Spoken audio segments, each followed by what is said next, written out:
So here we have the Kia Rio on a 69 plate. So I'm going to start off by showing you inside the boot, and then we'll hop in and run through some controls on the inside of the car from there.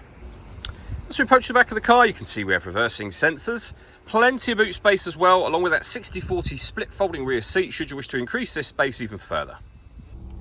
Okay, now that we're inside the car, we're going to start with the dials. On the left hand side we have the rev counter. On the right hand side, the speedometer and fuel gauge for the car, and then in the center you can see firstly the total miles. They are 20,662. Above that we have a digital readout for the speedometer being displayed. You can change the information that's displayed there for various different menus, as you can see, and then within each menu various different bits of information, and the buttons that I was using to do that are just here.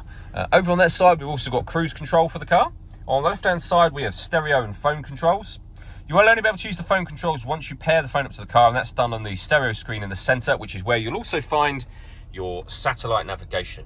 Really nice clear color display, very easy system to use. We've actually done a video showing how it works, which you can find on our website and on our YouTube channel. If you listen to your music, you can press the radio button on Law and Order, and you'll see obviously we got DAB, FM and AM radio available there. If you listen to your own music, press the media button. Nothing is connected up at the moment, as you can see. There are various different ways in which you can listen to your music in this car. We have auxiliary input, USB input as well. We've also got the ability to stream your music wirelessly via Bluetooth audio once you paired up your phone. Below that we have the climate control, so you can adjust the temperature and fan speed within the car. You can determine what direction you'd like the air to be distributed in. Once you're happy with those settings, you can turn your air conditioning on. Same button again will turn it off, or hit auto.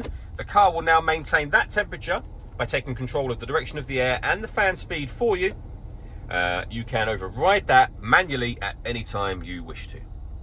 Below that we have 12-volt charging socket, auxiliary and USB inputs, a cigarette lighter or second 12-volt charging socket depending on how you wish to use it. Some storage space just there.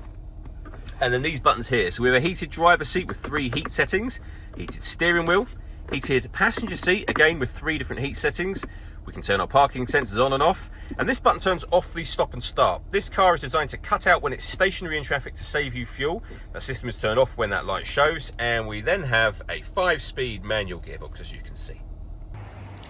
All that leaves me to say is thank you for taking the time to watch this video. If you'd like to come and see the car in person and have a test drive, please feel free to call either of our MJA sites. We'd love to hear from you soon.